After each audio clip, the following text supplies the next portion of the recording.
Hey folks, welcome back. I'm David. We're here in my shop where I build E-War guitars. This is going to be episode number 19 of the tutorial series on how to build an electric guitar. And in this series, we're building this guy right here. It's really turning out beautiful. I'm thrilled to death. I'm really excited.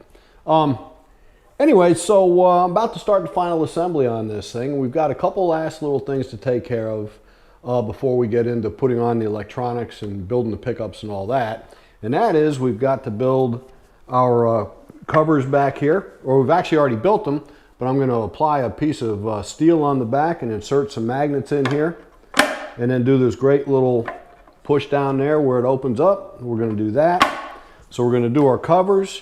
We got to clean up this fretboard after the polishing of the frets, and we're going to get a couple of coats of boiled linseed oil on it, and we're going to make the nut too. We're going to get it shaped, polished, and ready to go and glued in. So anyway, that's what we're going to cover in this video.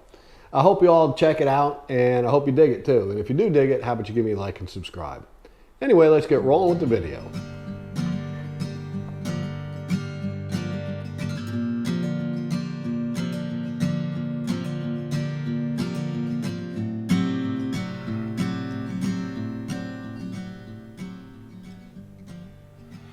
You know, when you're building a guitar and you're getting down to doing the final finish on the frets and polishing them and everything, you know you're getting really close.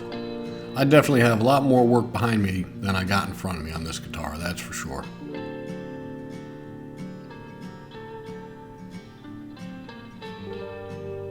So once that fret job is done, you got a little cleaning to do. I'm using naphtha, of course, like I always do.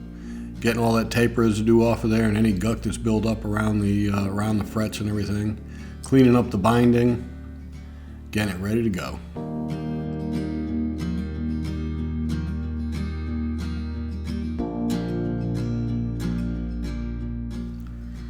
So I've always used boiled linseed oil on my fretboards like this. This stuff is a piece of cake to use. You just kind of rub it on like that, let it set for 15 minutes and wipe off any other residue and do it again. Do it as many times as you need. I probably will do 4 or 5 coats in this whole neck by the time it's done. So while I'm letting the linseed oil set up a little bit, I'm going to take this opportunity, as if I can figure out how to get my battery in here.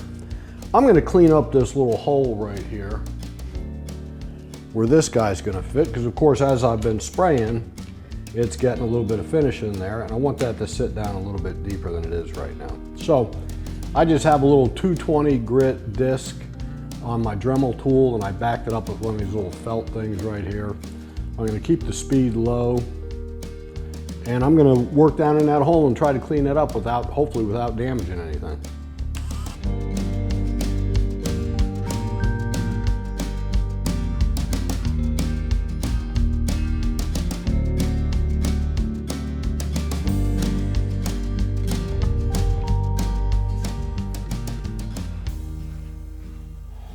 Okay, so I've not only got that one, I've got this little spindle type sander, and I'm going to go around this inner edge here too to get down anything that might have built up in there. And I'm also going to do the same thing on the 2 control cavity covers in the back.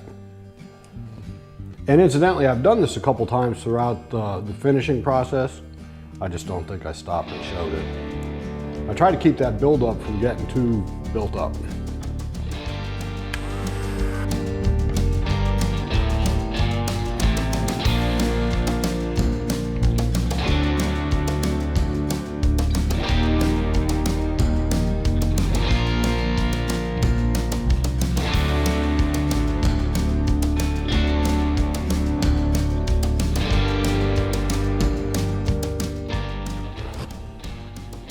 Now I was careful not to put too much finish on these edges. I finished the top, got quite a bit on there, but I didn't build up the edges too much because I didn't want it to interfere with how it fits.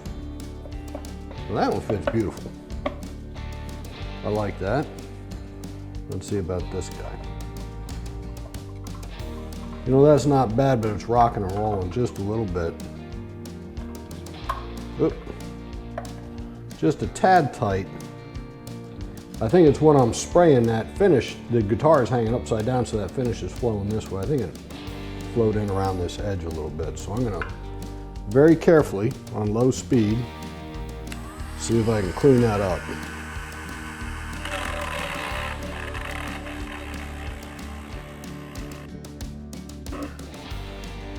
So this may seem kind of crazy, me going at this almost finished guitar with that little Dremel tool and a sanding disc and the thing, but it really wasn't that bad. I did it at a real slow speed, took my time, was very careful about it, and it wasn't too bad. That, and I did it before I did the final sanding and buffing on the rest of the guitar. So just in case there was a little mishap, I could take care of it when I was doing the final sanding.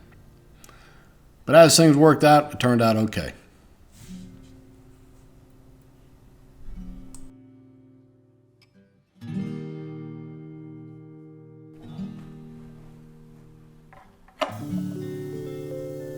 Nice.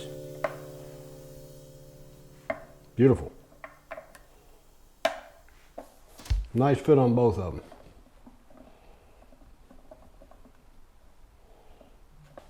Okay, so we've let that linseed oil go for a few minutes while we did the other stuff, and I'm gonna wipe down whatever excess is on there and go ahead and hit it with another coat.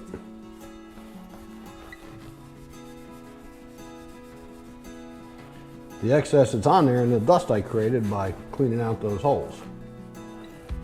Doesn't that ebony just start looking beautiful? Do a little finish on there and that is just dark and beautiful.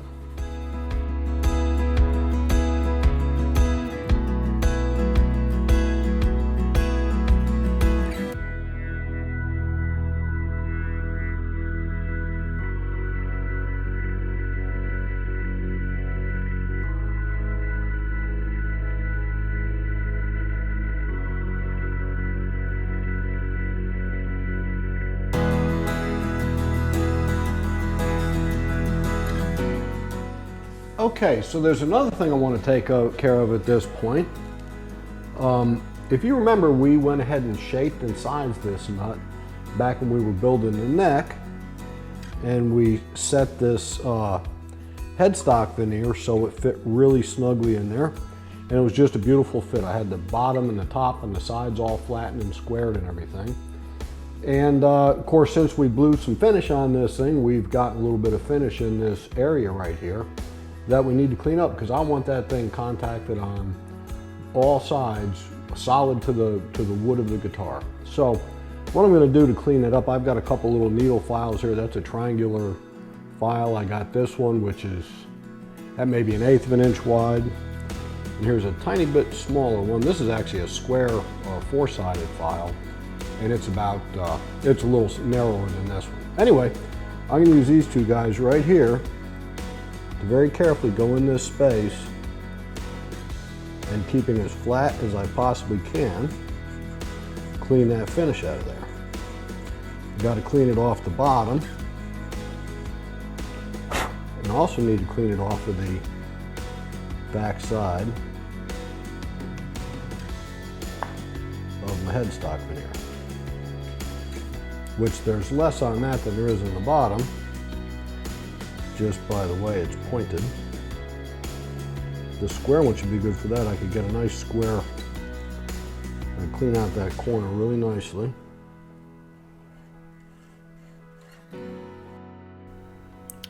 So getting a really solid contact between that bone nut and the wood on that guitar, to me, is incredibly important. You want that nut to fit in between the headstock veneer and that neck just as solid as you can get it. And you want it sitting flat and true on that neck where I'm filing right now.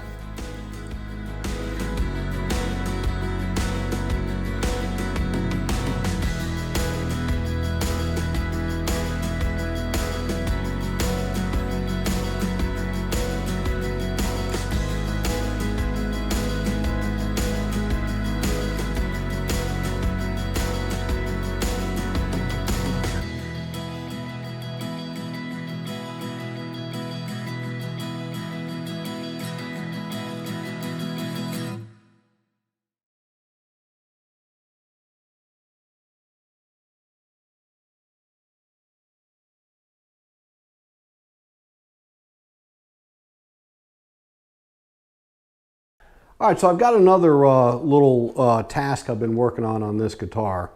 So I've got these back plate covers here that I think are they're beautiful, and they flush out really nice and they fit really well.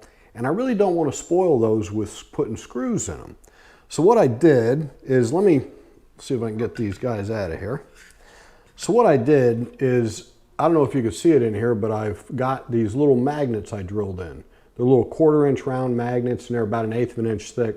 Super, super strong. They're neodymium magnets, so they're super strong. But my plate cover, though it's fairly thick for a plate cover, it's not really thick enough for me to drill it with a Forstner bit, because I have the thickness for the magnet, but the little point's going to poke through this side here, and I don't want to do that. So I've been trying to figure out how to get this to adhere to those magnets without having to drill magnets in here. So I came up with an idea, and that's what I'm working on now. What I'm going to do is, I bought this piece of sheet metal. This is a 26 gauge, just ordinary sheet metal I got from the hardware store. And what I'm going to do is, I'm going to route out the back of this thing, and I'm going to recess that piece of sheet metal in here, and the same thing on this round guy over here too. I'm going to route that out, and I'm going to lay it, because I don't want to add to the thickness of this, and I really don't want to plane it down and then just laminate a piece of sheet metal to the back of this thing and have a not nice edge and stuff. So I decided to go ahead and route this out, set it in, and I'm going to use, I've got my little router here, and I put this bushing on the router, and that bushing is going to ride up against my template I used to cut that hole. So that ought to give me about a 1/16 of an inch lip around the thing, where I could set the piece of sheet metal in the back. I'll glue it in with some epoxy, and I'll still have a nice smooth wood edge around the thing. And I think it's going to look really cool.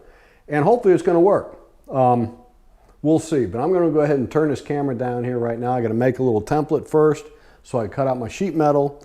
Then I'm going to set up and route the back of these. So I'm going to go ahead and set up and do that right now.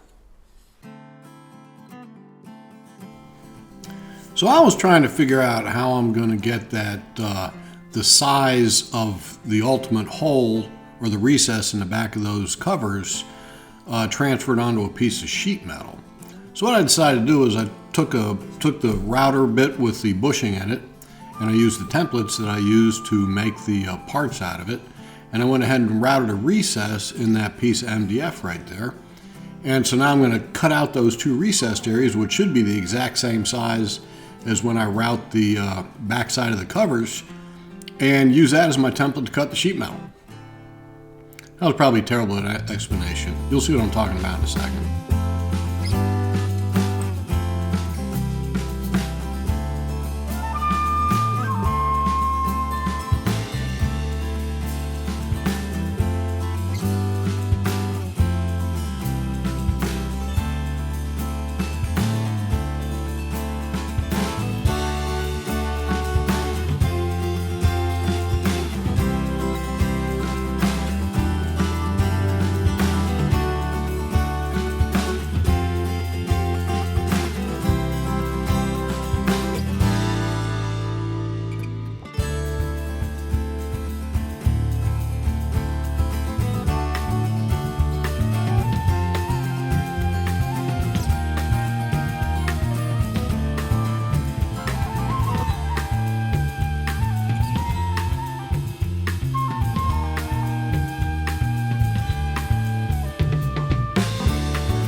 So what I'm doing here is I'm beveling down the top edge. I'm going to do that on each of these. And that gives me a little recess down there, so when I press on the top edge of that control cavity cover, the bottom edge pops up and I can grab it with my finger and take it out. It wound up working out really good. I think I saw Ben Crow doing that one time on Crimson Guitars. Worked out good. See, it just pops up, comes right out.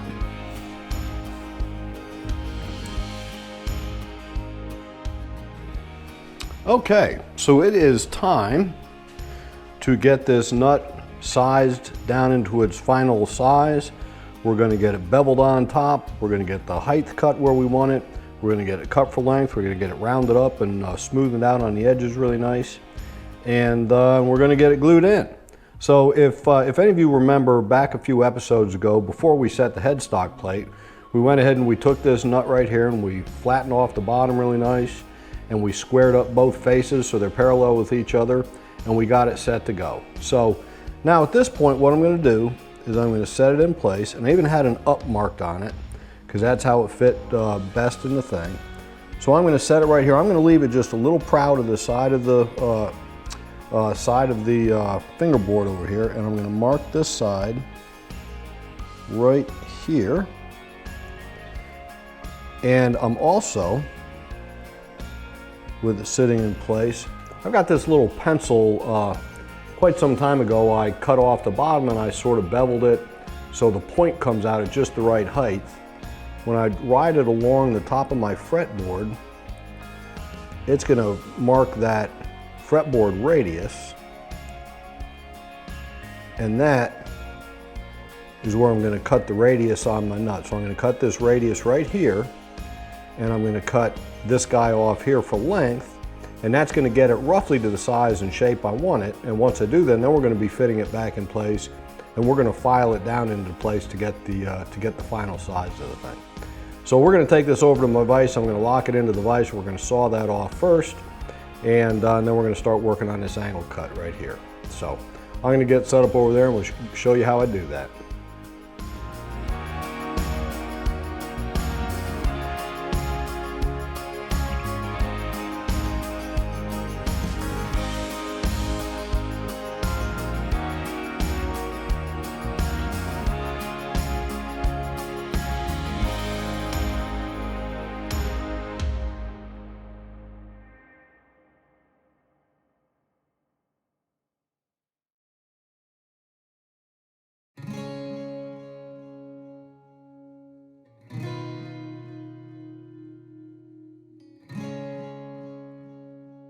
So I bevel the top of that nut off at 13 degrees, the same tilt angle as the neck. So I've got my little sander tabletop set back at 13 degrees, and I ride that guy up against it, and it puts me a really nice bevel on the top edge of that thing.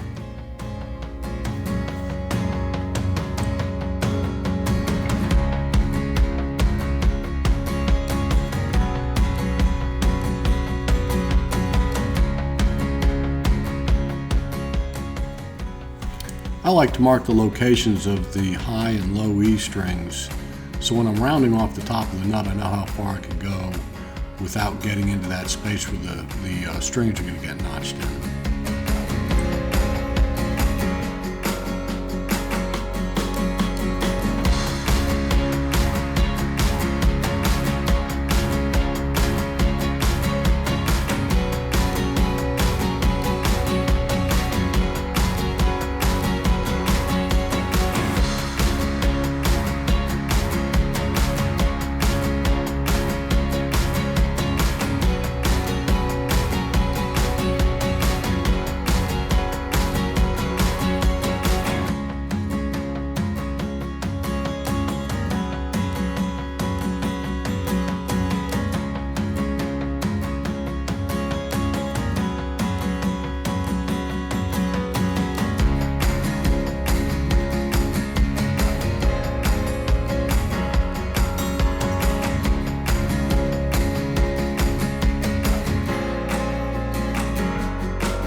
All right, guys, I guess we better leave it about there for now. I'm getting ready. I'm going to put another coat of boiled linseed oil on this fingerboard.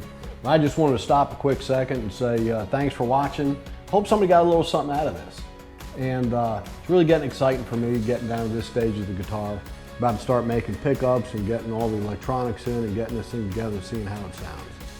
Anyway, like I said, I appreciate you all coming by. Hope you all have a wonderful week. God bless you, and we'll see you all in the next one.